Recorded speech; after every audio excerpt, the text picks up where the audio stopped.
মানে দুইটা বউ থাকতেও আমারে দিয়ে তোমাকে খাটান লাগে, বুঝো না? আমার এইটা আনতে কো, এইটা আনতে কো, মানে বুঝছো, মাঝে মধ্যে এমন মেজাজ খারাপ হয় তোমাকে উপরে। তোমরা দুইটা মানুষ থাকতে কি আমার এই জিনিস আইনা দেওয়া লাগবে? আচ্ছা আচ্ছা, আমি কি তোমাকে খাটাই? তুমি কি আমার বলতে না, পারবা? ও কম খেটে, ও খেলে আমার কো এইটা আনো ওইটা আনো, কে এরকম করো কে? আমার তোমার লগে শত্রুতা এই কারণে করি। না আমি একটা পুরুষ মানুষ না, এখন আমারে দিয়ে এই যে শোনো, এগুলো করো এই যে তোমরা? শোনো এমন শোনো, না যে তুমি একা। হাদিসে কি আছে জানো? বোর হেল্প করলে জামাইয়ের অনেক সওয়াব হয়, তাই এটা জানো? তাহলে একটা কাজ করো, এগুলা মারছো না, প্রত্যেক- এগুলা আবার সাইডে মাহাও, আমি মাইজা ধুয়ে শোনো নিয়ে শোনো, আসবো। আমার কথা শোনো আগে।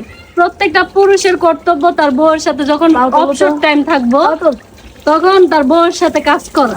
তাই এটা লজ্জারও কিছু না, আর এটা মানে গর্বের বিষয় নয়। আমি আমার বউর কিচ্ছু করি না, এমন যদি গর্ব হতো করো। না, এমন যদি হতো যে একজন, তাহলে হেল্প করলো ওটা মানা, তোমরা তো দুইজন মানুষ। আর আমার এই সময় তুমি হেল্প করলে তোমার কত সওয়াব হবে জানো? তা তো হইবই, কিন্তু তোমরা দুইজন মানুষ থাকতে আমার কাম করা লাগবে। ও তো কাজ করতেছে, এখন আমি যদি উইটা যাই, এই যে উইটা যামু, ওটারই তো কষ্ট। এই কারণে তো কইলাম তোমারে।